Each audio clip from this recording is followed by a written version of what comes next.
ரொம்ப நாள் கழிச்சு இந்த வீடியோ போடுறேன் மக்களே. காலையில வந்து ஹோட்டல்ல போயிட்டு நல்லா சாப்பிட்டு வந்தாச்சு. எங்க வீட்டுக்காரங்களுக்கு பிறந்த நாளு. கேக்கெல்லாம் கட் பண்ணிட்டு ஹோட்டல்ல போய் சாப்பிட்டு வந்தோம். ஏன் சிக்கன், மட்டன் எடுக்கல அப்படின்ட்டு அவங்க வந்து நேத்து டியூட்டிக்கு போயிட்டு வந்து ரொம்ப டயர்டா இருந்தாங்க. அதோட தான் எங்கள ஹோட்டலுக்கு கூட்டு போனாங்க. அதனால வந்து சிக்கன், மட்டன் எடுக்கல.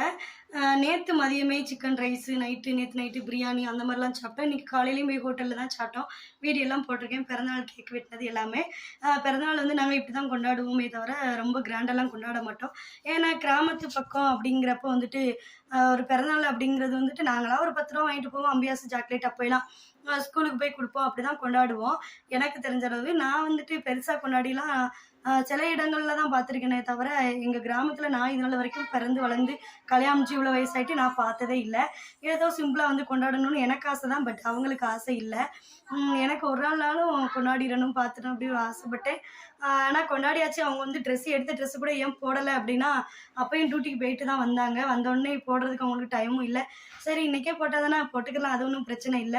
அப்படின்ட்டு வந்துட்டு இன்னைக்கு மதிய சமையல் தான் என்ன பண்ணியிருக்கேன்னு வாங்க பார்க்கலாம். சோறு தாங்க பொங்குனேன். சோறு பொங்குனேன்னா வடிக்கல, குக்கர்ல தான். நல்லா 2 கரண்டி சோற போட்டுருவோம். மார்க்கெட்டு போனப்ப அரைக்கீரை வந்து நல்லா பளபளன்னு ஃப்ரெஷ்ஷா இருந்துச்சு. தோட்டத்துலேருந்து அப்போ தான் பறிச்சுட்டு வந்தோன்னு சொன்னாங்க. உடனே அதில் வந்து 2 கட்டு வாங்கிட்டு அரைக்கீரை வாங்கி தான் கடையல் பண்ணியிருக்கேன். உருளைக்கிழங்கு வறுவல் தான். நல்ல காரசாரமாக இருக்குது. இது வந்து கீரை கடையலுக்கும் உருளைக்கிழங்கும் நல்லாயிருக்கும். இதங்காண்டி உருளைக்கிழங்கு இல்லைன்னாலுமே 2 அப்பளத்தை பொரிச்சாலும் அது இன்னும் அருமையாக இருக்கும். நல்லா இருக்குன்னு சொல்கிறேன், நீ பொரிச்சி அப்படின்னு கேட்டால் ஆமாம் நான் பொரித்தேன். ஏன்னா இது வந்து நம்ம எப்பயும் போல் இந்த உளுந்தப்பளம் வட்டமாக இருக்குல்ல அந்த அப்பளம் தான்.